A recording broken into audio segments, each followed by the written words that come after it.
क्योंकि 15 अगस्त 1945 को जापानियों की और सुभाष बोस की हार हुई, कोई कॉन्स्पिरेसी हुई। No, it is again not possible, it is on fact, it's a fact. Yes, files have been destroyed.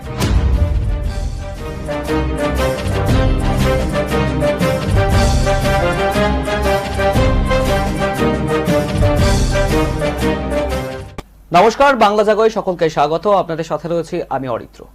23শে জানুয়ারি নেতাজি সুভাষচন্দ্র বসুর 125তম জন্মবার্ষিকী এবং এবছরেই নেতাজির 125তম জন্মবার্ষিকী ঘিরে সমগ্র দেশ এবং রাজ্যে একাধিক অনুষ্ঠানের আয়োজন করা হয়েছে এবং তারই পাশাপাশি একাধিক জিজ্ঞাসাও রয়েছে মানুষের মনে নেতাজিকে নিয়ে।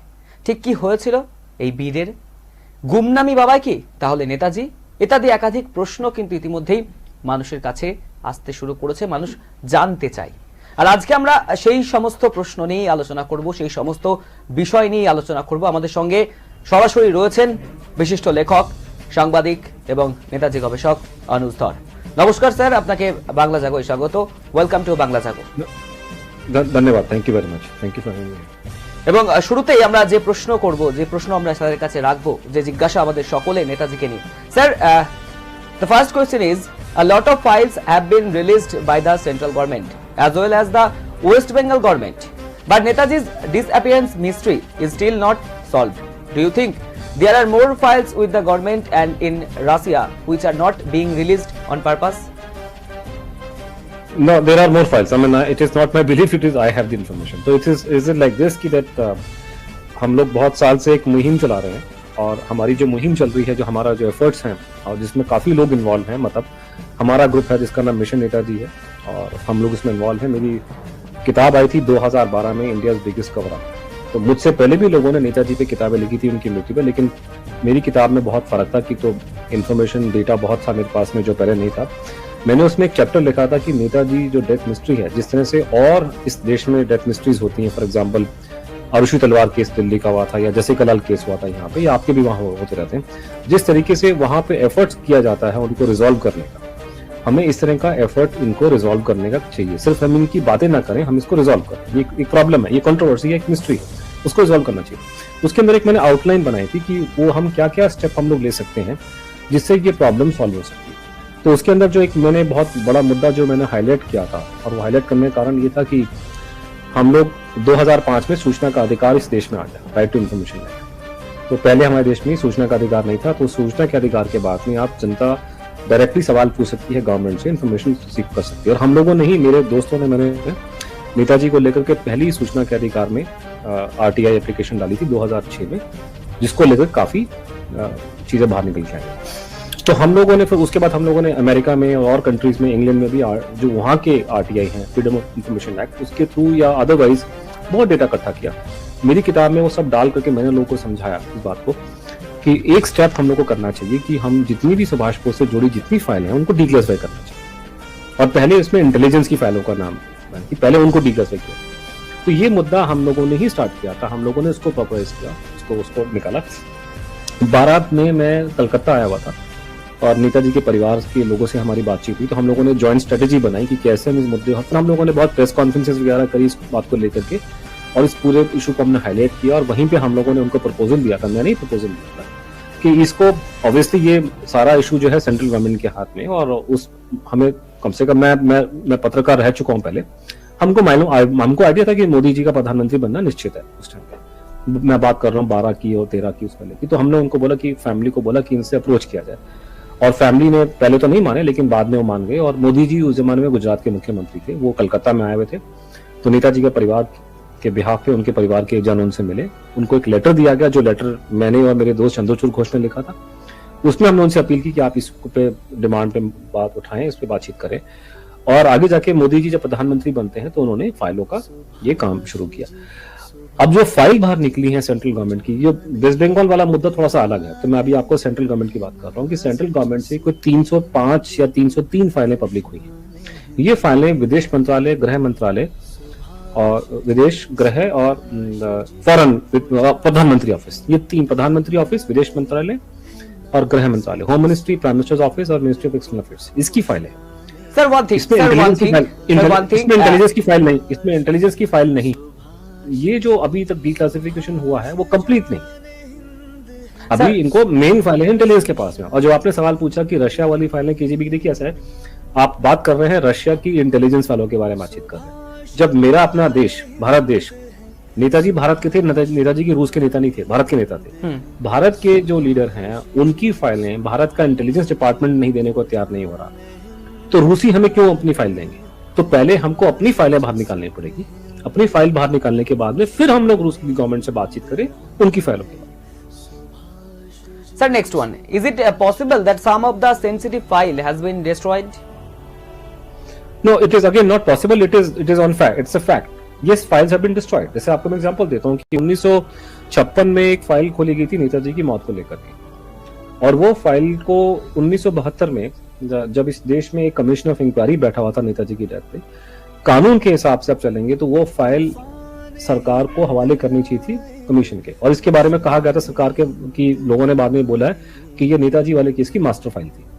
तो ये फाइल कमीशन को देने की बजाय उस जमाने की सरकार ने, इंदिरा गांधी की सरकार ने उसको फाइल को डिस्ट्रॉय कर दिया। तो ये रिकॉर्ड पर आ गया। और ये अगर कोई और छोटा मोटा केस होता तो देश में बवाल मच जाता, क्योंकि नेताजी के बारे में है, कोई सेंसिटिविटी लोगों की है नहीं है, तो कोई बात नहीं करता। तो फाइलें डिस्ट्रॉय हुई हैं। उसके अलावा बहुत से ऐसे नोट्स के जिक्र आ रहा है, जैसे फॉर एग्जांपल आईएनए का खजाना जो था, आईएनए का जो नेताजी का जो उन्होंने पैसा रेस किया था देश की फ्रीडम फाइट के लिए, उसको और उनकी प्रॉपर्टी को लेकर के उसमें काफी कुछ रिकॉर्ड्स थे जो उस जमाने में मोहम्मद यूनुस जो थे विदेश मंत्रालय के अधिकारी, वो उसको हैंडल कर रहे थे। ये को भी चलाया गया इन फाइलों को। तो ऐसी बहुत सी फाइलें हैं, लेकिन मोटा मोटा जो मेन मास्टर फाइल्स को बोला जाता है वो उन्होंने 72 में डिस्ट्रॉय कर दी। तो ये तो है, लेकिन फाइल को डिस्ट्रॉय करना अपने आप में ये साबित करता है कि कोई कॉन्स्पिरेसी हुई। भी तो फाइल को डिस्ट्रॉय क्यों करेगा? और ये इलीगल था बाय द वे। 1972 में इस तरह की फाइल को कमीशन के सामने ना देना, उसको जला देना और उसको नेशनल आर्काइव में नहीं भेजना, ये बहुत बड़ा क्राइम है। ये इलीगल है। वो तो प्रॉब्लम ये हो गई है कि जिन लोगों ने काम किया था वो मर चुके, तो आज हम कोर्ट में नहीं आ सकते उनके खिलाफ में। नहीं तो ये इलीगल काम था। तो फाइलें बिल्कुल डिस्ट्रॉय हुई हैं और ये बात सच है। Sir, or a question. In your YouTube videos, we have seen you claim that new DNA evidence and US-based handwriting experts findings have proved that Gumnami Baba was Netaji. In this perspective, do you think RTI can be filed asking the government to release files on Gumnami Baba if they have any? वो तो बोलते आए हैं, वो तो Mukherjee commission ने भी उनको बोला था, लेकिन गवर्नमेंट तो झूठ बोल रही है। गवर्नमेंट तो बात सीधी बात कर नहीं रही है। तो ये बात लंबा चौड़ा इशू है। उसका मैं आपको एग्जांपल देता हूँ। आपने पूछा कि फाइल उनके बारे में है कि नहीं है। पहली बार गुमनामी बाबा जिसको आप बोलते हैं, उसका मुद्दा पहली बार उठाया पार्लियामेंट में 1987 में पार्लियामेंट में ये पूछा गया कि गुमनामी बाबा नाम का व्यक्ति यहाँ पे था, उसके बारे में नई कंट्रोवर्सी है, कुछ लोग बोलते हैं नेताजी है। तो सरकार इसके बारे में अपना बयान दी या इसके बारे में कहानी बताए, जो भी है। तो उस जमाने के जो डिप्टी होम मिनिस्टर थे वो थे पी चिदम्बरम जी। चिदम्बरम जी आपको मालूम है कि बड़ी सी अंग्रेजी बोलते हैं, अमेरिका से पढ़कर आए हैं, बड़ा साफ बोलने वाले आदमी। तो उन्होंने ये आंसर दिया कि information is being collected and will be tabled in the house. ये इंफॉर्मेशन को कलेक्ट किया जा रहा है, उसको हम सरकार को हम सदन के पटल पे रख देंगे। पटल पे तो रखी गई नहीं। उसके बाद 10 साल बाद यही सवाल किसी और ने पूछा, तो सरकार ने वही आंसर दिया कि इन्फॉर्मेशन जो है वो कलेक्ट की जा रही है। तो सवाल ये पैदा हो रहा है कि 87 से आप इन्फॉर्मेशन कलेक्ट किए जा रहे हैं, कब तक कलेक्ट करोगे भैया? कभी उसको पटल पे रखो। तो ये झूठ बोल रहे हैं, इशू को डॉज कर रहे हैं। दूसरा ही कि आपने बोला कि हम लोगों ने जो, देखिए आपने जो वर्ड यूज किया कि मैंने दावा किया, मैं दावा नहीं करता, मैं दावा करता भी हूँ, मैं एक पत्रकार रह चुका हूँ। मैं फैक्ट्स और एविडेंस से बात करता हूँ। तो मेरे दावा जो है वो एविडेंस से बेस्ड है। दावा तो कोई भी कर सकता है, लेकिन जैसे फॉर एग्जाम्पल गुमनामी बाबा के बारे में हम जो बात करें, गुमनामी बाबा वाले इशू को जस्टिस मनोज कुमार मुखर्जी आयोग ने इसको बहुत स्टडी किया था और उन्होंने अपनी कमीशन की रिपोर्ट में लिखा है कि आई विटनेस अकाउंट जो है मैच कर रहा है। आई विटनेस जो जिन लोगों ने उनको देखा था वो क्रेडिबल है। और क्रेडिबल आई विटनेस अकाउंट का मतलब ये होता है कि कोर्ट कचहरी में आदमियों को फांसी हो जाती है अगर आई विटनेस अकाउंट उनके खिलाफ चला जाए। आई विटनेस अकाउंट की ये वैल्यू होती है कोर्ट कचहरी के हिसाब से। तो आई विटनेस अकाउंट ये मैच कर रहा है, क्रेडिबल है कि वो आदमी नेताजी थे। नंबर 2, उनके जो आपस के लेटर्स एक्सचेंज हुए, करस्पॉन्डेंस जो एक्सचेंज हुआ आपस में, वो भी साबित कर रहा है कि वो सुभाष बोस थे। तो आपका आई विटनेस अकाउंट मैच कर रहा है, आपका डॉक्यूमेंट्री एविडेंस मैच कर रहा है, लेकिन हैंडराइटिंग की और डीएनए की रिपोर्ट सरकारी लैब से नेगेटिव आई थी। इसलिए मुखर्जी कमीशन ने अपनी रिपोर्ट में मेंशन किया कि there is no clinching evidence that this man is Netaji. तो उसका मीनिंग जो मीडिया ने और खासकर जो पढ़े लिखे लोगों ने निकाला कि मुखर्जी कमीशन ने उसको रिजेक्ट कर दिया। रिजेक्ट नहीं किया उन्होंने, की जो लैंग्वेज थी, एविडेंस है, आई विटनेस मैच कर रहा है, डॉक्यूमेंट्री मैच कर रहा है, लेकिन आपकी जो आपका साइंटिफिक एविडेंस है वो उसके नेगेटिव जा रहा है। तो इसलिए उन्होंने बोला कि ये क्लिंचिंग एविडेंस नहीं है, एविडेंस है लेकिन क्लिंचिंग नहीं है। उसी कमीशन की रिपोर्ट में ये लिखा गया था कि भारत सरकार जो थी कमीशन की मदद नहीं कर रही थी। तो सवाल ये पैदा होता कि सरकार जो मदद नहीं कर रही है उसी की लैबों ने टेस्ट किए थे, सरकारी की लैब में टेस्टिंग हो रही है करके। बाद में हमें मालूम चला, और ये बात हमें मालूम थी क्योंकि मैं एज पत्रकार उसको फॉलो कर रहा था, कि मुखर्जी साहब को ये शक था कि गवर्नमेंट ने रिपोर्टें नकली दी डीएनए की 100। अब इसके सबूत पहले नहीं थे, अब जो है करते करते करते समय के साथ में हमारे पास में सबूत आ गए। जैसे फॉर एग्जांपल हम लोगों ने पूरा डीएनए में हमने आरटीआई फाइल किया, इन लोगों ने मेरे ख्याल से जो सबसे इंपॉर्टेंट कंपोनेंट है डीएनए की रिपोर्ट का वो गायब कर दिया। और डीएनए की रिपोर्ट को हम लोगों ने एक्सपर्ट्स को दिखाया, फॉरनर को दिखाया, ऑस्ट्रेलिया वाले एक्सपर्ट को, भारत के लोग को दिखाया। उन्होंने साफ बोला कि ये रिपोर्ट जो है ये इसमें गड़बड़ है, ये रिपोर्ट मैच नहीं कर रही। अब क्योंकि हमारे हाथ में डीएनए सैंपल कोई है नहीं चेक करने के लिए, और दूसरा प्रॉब्लम और भी आ रही है कि ये भी कहा जा सकता है कि जिन दांतों का डीएनए टेस्ट हुआ था और जिनको कहा गया था गुमनामी बाबा के दांत है, हो सकता है वो दांत उनके हैं, इसको कानून की तौर पे हम स्थापित नहीं कर सकते। तो उसका मतलब ये कि डीएनए वाले एविडेंस को आपको साइडलाइन करना पड़ेगा। तब रह जाता है सिर्फ की हैंडराइटिंग जो वहां से मिली, और हैंडराइटिंग बहुत सारी मिली है 1960 से लेकर के 1985 तक की उनकी हैंडराइटिंग सैंपल्स। वहां पर जो सरकारी रिपोर्टें आई हैं, वो जब कोई एक्सपर्ट हैंडराइटिंग की रिपोर्ट देता है तो वो डिटेल में समझाता है कि हैंडराइटिंग क्यों मैच कर रही है, क्यों मैच नहीं कर रही है। अब जैसे हमारे डॉक्टर एस.के. मंडल हैं जो FSL forensic science laboratory Calcutta में जो है एक्सपर्ट थे हैंडराइटिंग के, उनकी रिपोर्ट सिर्फ 2 पन्ने की रिपोर्ट, एक पन्ने में नाम लिखा, दूसरे पन्ने का भी मैच नहीं करता। हमने वो हैंडराइटिंग की जो रिपोर्ट्स हैं हमने और एक्सपर्ट्स को दिखाई। जैसे कि फॉर एग्जांपल हम लोगों ने एक बड़े जाने माने अमेरिकन एक्सपर्ट है कर्ट बैगेट को दिखाया, और कर्ट बैगेट को हम लोगों ने ये नहीं बताया, मतलब मैं खुद पिक्चर में नहीं था, मैं अमेरिका गया था, तो मैंने वहाँ पे हमारे मित्र थे अमेरिका में जो भारत के हैं लेकिन अमेरिका के पासपोर्ट होल्डर्स है, उन्होंने कहा हम आपकी मदद करना चाहते हैं। तो अभिषेक बोस और दीपक निजावन जी वो है, उन्होंने कहा कि हम लोग को ढूंढते हैं एक्सपर्ट। उन्होंने एक्सपर्ट ढूंढा, कर्ट बैगेट ढूंढा गया, उनका प्रोफाइल बहुत अच्छा है, बहुत एक्सपीरियंस आदमी है, दुनिया भर में कोर्ट कचहरी में वो अपना वो गवाही दे चुके हैं और बहुत उनको एक्सपर्टीज थी। तो उनको दीपक जी ने अप्रोच किया हमारे बिहाफ पे, हमारा नाम पिक्चर, उनको ये नहीं बताया कि ये आदमी कौन है, सिर्फ हमने उनको चुपचाप से गुमनामी बाबा के हैंडराइटिंग सैंपल दिए इंग्लिश में, और हमने नेताजी सर ब्यूरो से नेताजी के हैंडराइटिंग सैंपल दिए। उसने डिटेल में रिपोर्ट दी 49 पन्ने की कि हैंडराइटिंग सुभाष बोस ये है करके। तो मैं सवाल ये पूछता हूँ कि ये 1-2 पन्ने की रिपोर्ट जो मंडल साहब की आ रही है कलकत्ता फॉरेंसिक साइंस लेबोरेटरी की, आप उसको मानेंगे कि अमेरिकन एक्सपर्ट की टॉप लेवल के एक्सपर्ट को रिपोर्ट को मानेंगे? तो इस तरह से ये सारी कहानी की वजह कि सारा इशू दबाया गया था सिर्फ नकली डीएनए और हैंडराइटिंग रिपोर्ट के बेस पे। आज हमारे पास में ये दिखाने के लिए सफिशिएंट एविडेंस है कि ये रिपोर्टें झूठी थी, तो इसका मतलब तो कहानी खुल गई है। आई विटनेस अकाउंट मैच कर रहा है, आपका डॉक्यूमेंट्री एविडेंस मैच कर रहा है, आपका फॉरेंसिक एविडेंस मैच कर रहा है, तो फिर वो सुभाष चंद्र बोस थे। इसमें और क्या, इसमें कुछ रह नहीं क्या, सीधी बात एविडेंस की बात कर रहे हैं। हाँ, लेकिन इस देश में होता है कि बहुत से जैसे खासकर जो यूनिवर्सिटीज में प्रोफेसर टाइप होते हैं उनको बहुत बोलने की आदत होती है, तो इधर उधर की बातें कर रहे हैं। मैं आपसे जो बात कर रहा हूँ सीधा मैं आपको लीगल ग्राउंड में बात कर रहा हूँ, ये एविडेंस है, आप इस एविडेंस को काउंटर कीजिए कि इस एविडेंस में प्रॉब्लम क्या है। तो ये कहानी। Sir, I also heard you say that Gandhi's branding as a saintly figure and Netaji's branding as Hitler and Tojo's associate is a major impediment for the Modi government in promoting Netaji in a big way. मैंने ये बोला है कि लोग सवाल पूछते हैं, बहुत सवाल पैदा होंगे जब आप अगर एक बार आप ये इस कंक्लूजन में पहुंच जाते हैं कि गुमनामी बाबा सुभाष चंद्र बोस थे, तो उसके बाद 50 सवाल और पैदा हो जाते हैं। तो वो सवाल की हमने जवाब अपनी किताब मैंने चंद्रचूड़ ने दिया, कनंड्रम किताब का नाम है, वो 900 पन्ने की किताब है, इतनी मोटी किताब, शायद उसका बांग्ला एडिशन आएगा इस साल में। तो बहुत मोटा हमें डिटेल में समझिए, बहुत आसान कहानी नहीं, बहुत कॉम्प्लिकेटेड, बहुत कॉम्प्लेक्स मैटर है। इसमें दुनिया जहान भर के कैरेक्टर्स हैं, इवेंट्स हैं, लोगों को पता नहीं, लोग भूल चुके हैं। आज के जमाने में मैं लोगों से पूछूं कलकत्ता में कि लीला राय कौन थे, उनको नहीं पता, डॉक्टर पवित्र मोहन राय कौन थे, उनको नहीं पता उसके बारे में। तो लोग तो समर गुहा का नाम भूल चुके। तो पहले लोगों को बताना पड़ता है कि ये सुनील दास कौन है, समर गुहा कौन है, सुनील कृष्ण गुप्ता कौन है, लीला राय की क्या स्टैंडिंग है सोसाइटी में, उसका नेताजी से क्या लिंक था, पवित्र बाबू जो थे वो इंटेलिजेंस की सर्विस में नेताजी के साथ में लगे थे। तो जब तक लोगों को पता ही नहीं कि आज किसकी, तभी तो मैं उनके लेटर्स का मीनिंग निकालूंगा कि पवित्र मोहन राय गुमनामी बाबू क्या लिख रहे थे, लीला राय की क्या स्टैंडिंग थी, उनका क्या इक्वेशन है सुभाष चंद्र बोस के साथ, तभी तो मैं उनके लेटर्स आपको दिखाऊंगा, तब आपको उनकी फैमिली वाले क्या बोलते हैं अभी। तो ये पूरी बात चल। तो जब इसमें निकल के आता है कि क्यों सरकार, भारत सरकार इसको नहीं बता रही है, बताने का एक जो इसके बहुत कारण है, लेकिन जो मेन मोटा मोटा कारण ये है कि 1900 देश में आज़ादी मिलने का जो नैरेटिव हमको जो पढ़ाया गया है कि हम देश आज़ाद कैसे हुआ था, वो हमको झूठा पढ़ाया गया। वो झूठा इसलिए पढ़ाया गया कि अंग्रेज जो थे इस देश पे राज कर रहे थे हमारी फौज की वजह से कर रहे थे। हमारे ही लोग उनकी फौज में थे, हमारे ही लोग थे उनकी पुलिस में थे, हमारे लोग जो थे जो लाल बाजार के थाने में लोगों को मारा पीटा करते थे, हमारे फ्रीडम फाइटर्स को वही लोग दिल्ली में मारते थे, वही लोग लाहौर में मारते थे। तो बेसिकली सारे मुलाजिम जो अंग्रेजों के थे हिंदुस्तानी थे। उन्हीं की वजह से और खासकर भारतीय फौज की वजह से वो पूरा उनका ब्रिटिश एम्पायर चलता था। नेताजी की वजह से ये ब्रिटिश एम्पायर जो मिलिट्री है हमारी आर्म फोर्सेज है उसमें रिवोल्ट की नौबत आ गई। ये मेन कारण था जिस कारण से वो गए थे।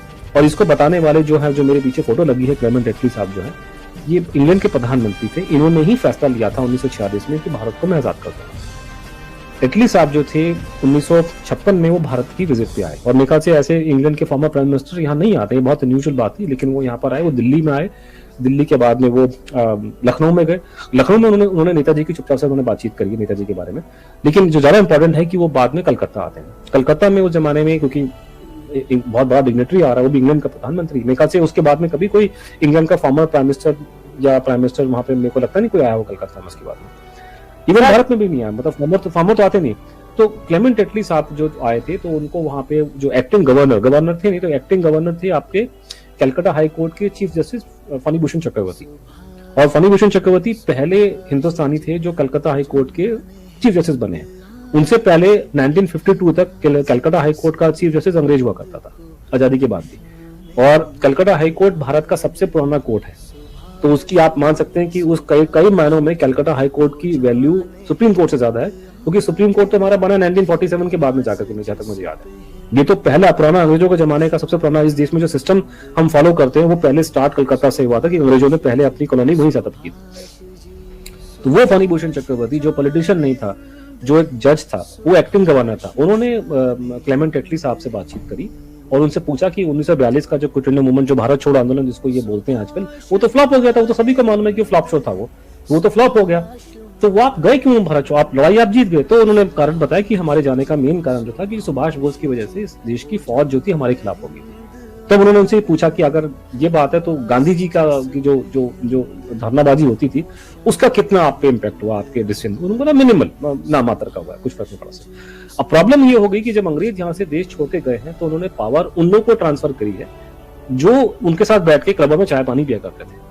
अब ये जब पावर में आए, जो नेताजी ने मेहनत करी, लड़ाई नेताजी ने करी, लेकिन खीर खाने के लिए कांग्रेसी सारे के सारे आ गए। तो ये जो पावर में आए हैं कांग्रेसी, तो इन्होंने ये झूठ कहानी इन्होंने हमारे देश पे लगा दी सबके ऊपर कि वो दे दी हमें आजादी बिना खड़क बिना ढाल, ताकि उसमें अंग्रेज का भी इमेज अच्छा हो जाए, उनका भी इमेज अच्छा हो जाए। और ये कहानी जो दे दी हमें आजादी बिना खड़क बिना ढाल, ये इतनी ज्यादा इसको सपोर्ट मिला है गवर्नमेंट का। गवर्नमेंट उसके ऊपर लाखों रुपए का खर्चा करती है हर साल में, और 70-80 साल में इतना पैसा इसमें लगा है, लोगों ने इतना इसमें नोट छापा है इसको लेकर के कि ये एक बहुत बड़ी बिल्डिंग बन गई है पूरी की पूरी। तो आज गवर्नमेंट ऑफ इंडिया के लिए ये एक्सेप्ट करना कि देश में नेताजी का योगदान सबसे बड़ा था, या फिर वो मरे नहीं थे, वो जीवित थे, वो भारत में थे, लेकिन कुछ कारणों से वो बाहर निकल नहीं पाए, सर्कमस्टेंसेस बहुत खिलाफ थी, और बहुत ट्रेजेडी वाली बात है। तब सारी कहानी घूम फिर के इस बात पर क्या आएगी कि भारत को आजादी दिलाने में सबसे बड़ी भूमिका थी सुभाष चंद्र बोस की, लेकिन सारा क्रेडिट महात्मा गांधी के नाम पे ट्रांसफर हो गया। तो लोग नाराज होंगे अब, लेकिन प्रॉब्लम ये है कि जिन लोगों ने महात्मा गांधी के नाम से अपनी रोटियां सेकी हैं पिछले 70-80 साल में, वो सारे बड़े साहब लोग हैं, बड़ी पोजीशन से बैठे हैं दिल्ली कलकत्ता में। वो नहीं चाहते सच्चाई बाहर में, तो पूरा सिस्टम जो है, उस पूरे सिस्टम जो है वो उसके खिलाफ है इस पूरे केस के। तो ये चीज हम लोग कोशिश करते हैं कि हम जो पब्लिक में अपना पब्लिसिटी, हम जो मीडिया और सोशल मीडिया के थ्रू लोगों तक अपनी बात लेके जा रहे हैं। मैंने अभी थोड़े दिन पहले मिनिमल कैंपेन स्टार्ट किया था, जिसमें क्लेमेंट एटली साहब की जो बात है, मिनिमल की बात, जो उसको हम लोग पब्लिसिटी कर रहे हैं कि ये आदमी जो था क्लेमेंट एटली, इसी ने फैसला लिया था भारत को आजाद करने का। तो सबसे इंपॉर्टेंट जो ये बोल रहा है उसकी वैल्यू है। अब कोई मुझे जादवपुर यूनिवर्सिटी का प्रोफेसर नहीं बताएगा मुझे कि इंडिया आजाद होने के कारण क्या थे, तो भैया जिसने इंडिपेंडेंस लेने का डिसीजन है वो बताएगा मुझे, वो है क्लेमेंट एटली, इंग्लैंड का प्रधानमंत्री। ऐसे 2-2 टके के प्रोफेसर तो 1000 घूमते हैं दिल्ली में प्रोफेसर, वो वहां पे अपने यूके हाई कमीशन के सामने वीजा लेने के लिए। तो ये इंग्लैंड का प्रधानमंत्री था, उसने बात बोल दी। आप इसके बाद में कोई डिबेट की जरूरत, कोई स्कोप है नहीं गया। तो ये सच्चाई जब बाहर आएगी, लेकिन इसको रोकने के लिए बहुत जबरदस्त एक आप कह सकते हैं कि जो लोग पावर में हैं, जो शक्तिशाली लोग हैं और जिनकी राजनीति या जिनका पूरा धंधा पानी चलता है गांधी भक्ति से, वो लोग इस चीज के रोकने, इसको बाहर नहीं आने देना चाहते। तो ये प्रॉब्लम आ रही है हमारे साथ। Sir, Azad Hind government of 1943 was acknowledged by 5 nations: Germany, Italy, Japan, Burma, and Philippines. Do you think India should change its Independence Day to 21 October 1943 and name? I think yes. I think yes. आप जो सवाल बोल रहे हो ना कि जिस दिन आप ये दीदी हमें आजादी बिना खड़क बिना ढाल कॉन्सेप्ट को बाहर निकालोगे, उसके बाद आपको बहुत सारे चेंजेस करने पड़ेंगे। उसमें बहुत प्रॉब्लम और आने वाली है कि आपके बहुत से बड़े मुद्दे निकलेंगे। जैसे फॉर एग्जांपल जो हमको कन्वेंशनल व्यू दिया गया, वैसे 15 अगस्त को तो वैसे भी हम लोग को, क्योंकि आपको मालूम 15 अगस्त को क्यों हमें चुना, क्यों दिया गया आजादी हमारे को? क्योंकि 15 अगस्त 1945 को जापानियों की और सुभाष बोस की हार हुई। जानबूझ करके ये दिन चुना गया हमारे जख्मों पे मिर्च डालने के लिए। तो ऐसे बहुत सी चीजें, ये बहुत आसान इशू नहीं, ये बहुत कॉम्प्लिकेटेड इशू है। तो जब ये चीज खुलेगी, पूरा नेताजी का प्रकरण खुलेगा, तो कहते हैं ना कि वो पेंडोरास बॉक्स खुलेगा पूरा का पूरा। तो जो आपने बोली, हाँ आप ठीक कह रहे हो, बिल्कुल उसके नाम से होना चाहिए और बहुत कुछ चेंज होना, पूरा सिस्टम चेंज होना चाहिए। कि ये जो आपने, ये इससे बड़ा पाप नहीं है, इससे बड़ा इंजस्टिस नहीं है कि जो आदमी आप लोग के लिए, देश की आजादी के लिए सबसे बड़ी भूमिका थी, जिसकी वजह से आप लोग आजाद हुए हो, आपने उसका नाम हटा करके आपने महात्मा गांधी जी का नाम प्रमोट कर दिया। ये सच्चाई जो है ये बाहर आनी चाहिए। Sir, Netaji's relationship with Gandhi and Nehru is well known, but his relationship with Savarkar and Syama Prasad Mukherjee is still not very clear. Have you explored this part of his life? No, I have not explored that part because my books are not about Netaji's life. I mean, हाँ थोड़ा सा Indian freedom struggle के बारे में mention किया, तो जो point मैं बता रहा हूँ आपको कि भारत को आजाद करने में उनकी भूमिका नंबर 1 थी। गांधी जी का मैं आपको ये बोल सकता हूँ कि जो ये आप बोला कि गांधी जी का सुभाष चंद्र बोस का रिश्ता गांधी जी से वेल नोन नहीं है, लोगों को बहुत कंफ्यूजन है उसके बारे में। वो कंफ्यूजन इस बात की है कि होता क्या है कि कुछ प्रोफेसर और कुछ लोग हैं जिनका लिंक या तो कांग्रेस पार्टी या लेफ्ट पार्टी के साथ में, वो चुन करके नेताजी के उन स्टेटमेंट को कोट कर रहे हैं जो एक सिविल मतलब स्टेटमेंट। गांधी जी की उम्र उनके पिताजी से बड़ी थी, तो ऑब्वियसली वो उनको तमीज से बात करेंगे। लेकिन सुभाष बोस के गांधी जी के बहुत जबरदस्त उनके मतभेद थे। सुभाष बोस को कांग्रेस से बाहर निकाल के मारा गया था। सुभाष बोस ने उनके बारे में बहुत सी उल्टी सीधी बातें लिखी उनके बारे में, साफ उन्होंने लिखा। फॉर एग्जाम्पल मैं सुनाता हूँ आपको, ये आपको सुनने में नहीं आएगा वहां पे बंगाल के में। सुभाष बोस ने अपने हाथ से अपने बड़े भाई को, अपने मिर्जा को लिखा, शरद चंद्र बोस को, कि अगर भारत महात्मा गांधी के रास्ते पे चलेगा तो गड्ढे में जाएगा। ये साफ उन्होंने मेंशन किया। उसके अलावा उन्होंने साफ मेंशन किया अपने चिट्ठी में राष्ट्रबिहारी बोस को कि महात्मा गांधी जो है वो हमारे को सपोर्ट नहीं करेगा, वो अंग्रेजों के साथ में है, वो कॉम्प्रोमाइज करता है हर बार। और ये भी उन्होंने साथ में लिखा कि कभी कभी पॉलिटिकल एक्सपीडियंसी, राजनीतिक कारणों से हमको इनकी तारीफ करनी चाहिए, जिसको आजकल की भाषा में जुमला कहते हैं कि जुमला, फादर ऑफ नेशन का जुमला जो उन्होंने दिया था। तो ये बातें बिल्कुल क्लियर है, उनके रिकॉर्ड्स अवेलेबल है। लेकिन वो क्या कि पॉलिटिकल और ये जाकर के चुन करके ऑफ तो वो बातें यहाँ से लेके आ रहे हैं। सावरकर के बारे में आपको मैं बात बोल सकता हूँ कि सुभाष चंद्र बोस ने उनकी बहुत तारीफ भी करी है, एक क्रिटिसाइज भी किया था एक जगह, लेकिन उनकी बहुत ज्यादा उनकी हाई रिगार्ड करते थे, वो उसका भी रिकॉर्ड बाहर आ गया। Sir, some people say it was not Gandhi, neither Netaji, who brought freedom to India. It was US's pressure on the Allied countries, Britain or France, to end colonialism and also the devastating financial health of Britain at that time that promoted them to give away India. What do you have to say? दो तीन चीजें। पहली बात तो कि British pressure का कोई असर उन पर नहीं हुआ था। चर्चिल ने साफ मना कर दिया था कि मैं नहीं मानूंगा, तो वो तो कोई प्रूफ नहीं। हाँ आप ये बोल सकते हैं कि हाँ क्योंकि इनको इनकी बेइज्जती हुई थी। ये बात नेताजी ने बोली थी कि कहने को तो ये सेकेंड वर्ल्ड वॉर लड़ाई कर रहे थे फ्रीडम और डेमोक्रेसी के नाम पे, लेकिन भारत को फ्रीडम नहीं दे रहे थे ये लोग। तो उस बात को लेकर अमेरिकन को शर्म आई थी, उन्होंने सपोर्ट किया, लेकिन उसका कोई असर उस पर नहीं हुआ। दूसरी जो आप जब बोलते हैं कि उनकी फाइनेंशियल हालत खराब थी, देखिए हुआ क्या है, एक आजकल जो हम लैंग्वेज में वर्ड यूज करते हैं गोल पोस्ट चेंज करना, कि गोल पोस्ट चेंज कर दी। ये जितने गांधी दे दी हमें आजादी बिना खड़क बिना ढाल के जो सपोर्टर हैं, ये 70-80 साल से ये पब्लिसिटी करते आ रहे हैं कि India became free because of अहिंसा। आज हम लोग जब एविडेंस निकाल के दिखा रहे हैं कि साहब अहिंसा से फ्री तो नहीं हुआ था, तो ये अपना गोल पोस्ट चेंज करके अब ये अंग्रेजों को सपोर्ट कर रहे हैं। ये जो आपने बात बोली ना कि अंग्रेज वीक हो गए थे, ये अंग्रेजों की बोलनी थिंकिंग है। तो वो बेसिकली वो है कि ये गोल पोस्ट चेंज की जा रही है। अगर वो अहिंसा की वजह से नहीं गए थे, वो अपने इकोनॉमिक कारणों के से गए थे, तो आपने पहले क्यों नहीं एडमिट करा आप लोगों ने? फिर बेकार में क्यों आप लोग ये गाने वाने गा रहे हो, दे दी हमें आजादी बिना खड़ा बिना डाल। और 70 साल से आपको याद नहीं आया कि अंग्रेज के छोड़ने के कारण ये थे। तो ये सब गोल पोस्ट चेंज करने के ये डाइवर्जनरी टैक्टिक्स हैं, आपको अटेंशन को चेंज कर रहे हैं। लेकिन जो बात मैं आपको बता रहा हूँ कि India became free because of Netaji, उसके लिए सिर्फ पार्लियामेंट एटली की स्टेटमेंट नहीं है, दुनिया जहां भर के डॉक्यूमेंट्स अवेलेबल है, उस जमाने की रिपोर्ट्स है, इंटेलिजेंस की, उस जमाने की बहुत चीजें अवेलेबल है। तो I am not basing my whole data only on one statement, even though that statement is more than sufficient of Clement at least, but it is based on a lot of data, a lot of information, and we are ready for a proper debate on that thing in future. But यही है कि वो लोग जो 70 साल से ये publicity कर रहे थे कि India became free because of अहिंसा, today they are singing a tune कि India became free because of the British own decision. तो आप इसका मतलब आप अंग्रेजों के पिट्ठू, आप लोग, आप उन्हीं की बात करोगे? आपसे ये उम्मीद थी हमारे को। Sir, where did the wealth of INA go? I mean gold. Did anybody steal it? INA का जो जहाँ वेल्थ की बात करते हैं तो उसमें मल्टीपल चीजें आती हैं, बैंक वैंक ये वो सब, तो वो तो खैर वो मेरे को समझ में नहीं आता, तो मेरा सब्जेक्ट नहीं है। लेकिन एक जो मोटा मोटा हम आईएनए की वेल्थ में का इश्यू आता है वो आता है आईएनए ट्रेजर का, कि नेताजी ने बहुत सारा डायमंड गोल्ड ज्वेलरी इकट्ठे किए थे जो लोगों ने उनको दान किया था ताकि वो देश की आजादी की लड़ाई में उसका उपयोग कर सके। तो वो कहा जाता है कि वो नेताजी के वजन से ज्यादा उसका वजन था। तो नेताजी 5 फुट 10 इंच के आसपास थे, थोड़े हट्टे कट्टे थे, तो हो सकता है उसके आप लगा सकते हैं कि 80-90 किलो तो कम से कम ज्यादा ही होगा जी, 80 भी कहाँ होगा, 90 किलो के आसपास वो था। वो गायब हो गया बीच में, उसमें से बहुत सारा पोर्शन। तो सरकारी फाइलों के हिसाब से ही और जो लोग बोलते भी हैं उसमें 3-4 लोग के नाम लिए जाते हैं जिन्होंने ये सामान चोरी किया। एक आपके थे मुंगा रामामूर्ति, टोक्यो में थे, और उनके छोटे भाई मूर्ति ब्रदर्स। दूसरा नाम आता है उसमें एस.ए. अय्यर का, जो एक जमाने में सुभाष बोस का इंफॉर्मेशन सेक्रेटरी था और आजादी के बाद में पंडित जी का वो चेला बन गया यहाँ पे आकर के। और एक नाम आते हैं कर्नल जॉन फेगिस का नाम आता है उसमें, और एक जापानी का नाम आता है। तो ये 4-5 लोगों की टीम ने पैसा वो गोल्ड करा, ये बात क्लियर हो क्या नहीं। अब इसमें इंटरेस्टिंग कहानी ये आती है कि हमारे वो कलकत्ता में जो नेताजी से जुड़े नाम की दुकान चलती है, नेताजी की फैमिली का जो सेक्शन कांग्रेस पार्टी का सपोर्टर है उसका, इनके रिश्ते उन लोगों के साथ में हैं, उनके बच्चों के साथ में। तो उनको पूछना चाहिए कि भैया तुम्हारे जानने वालों के बाप दादा ने पैसे गोल्ड किए थे, तुमने क्या इंक्वायरी करी, तुमने तो रिसर्च क्या करी इसके बारे में, कि मूर्ति फैमिली के जो बच्चे हैं वो आपके दोस्त हैं शुकाता बोस के। एस.ए. अय्यर का लड़का जो है वो अमेरिका में प्रोफेसर है, वो भी शुकाता बोस का दोस्त है। तो इनसे पूछो तुम रिसर्च क्या करते हो, आपको नहीं मालूम, सारी जनता जनार्दन को मालूम है कि ये लोग पैसा खाए, ये लोग चोरी किया है। तो ये हमको तो, आप और मैं जो उनका कोई रिश्ता नहीं है सुभाष बोस से, हम लोग इतने सेंसिटिव है, हमको सुन के गुस्सा आता है। नेताजी के परिवार के लोग इनके लोगों के साथ में कैसे दोस्ती यारी करके बैठे हैं, ये सब सोचने वाली बात है।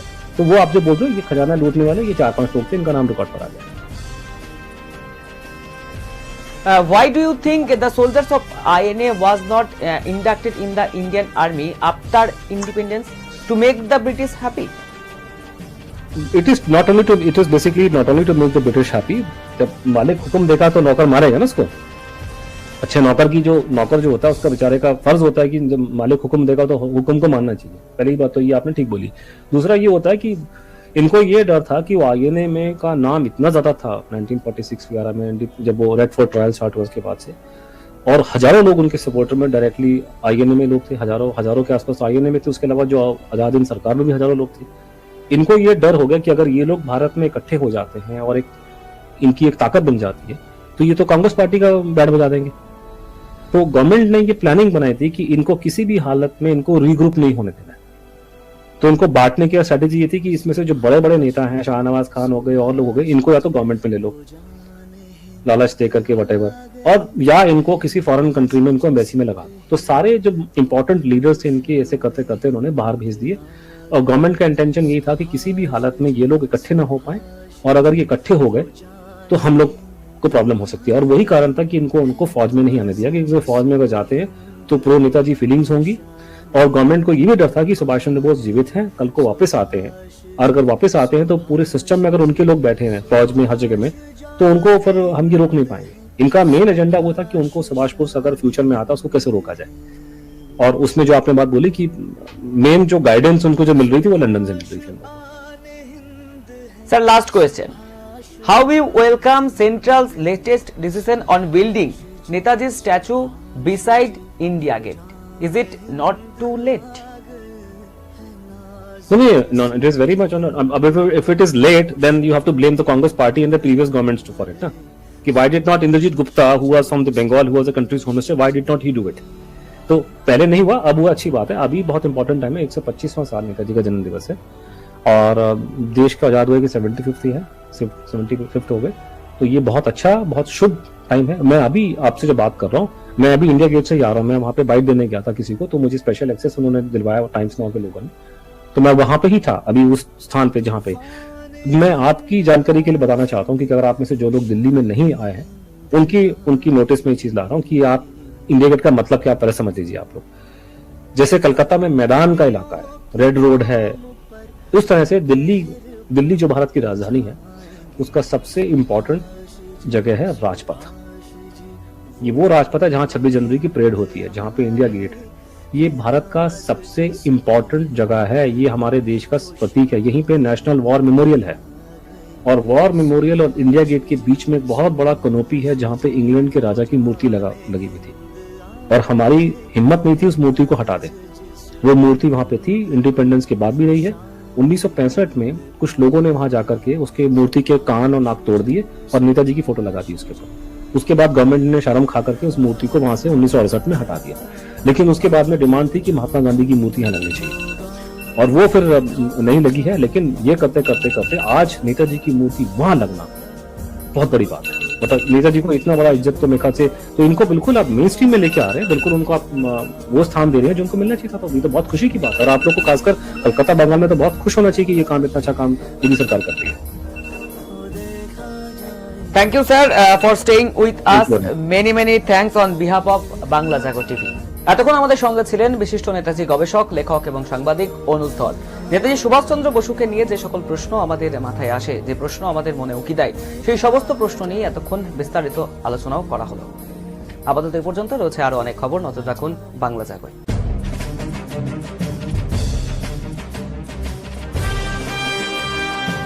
क्योंकि 15 अगस्त 1945 को जापानियों की और सुभाष बोस की हार हुई, कोई कॉन्स्पिरेसी हुई।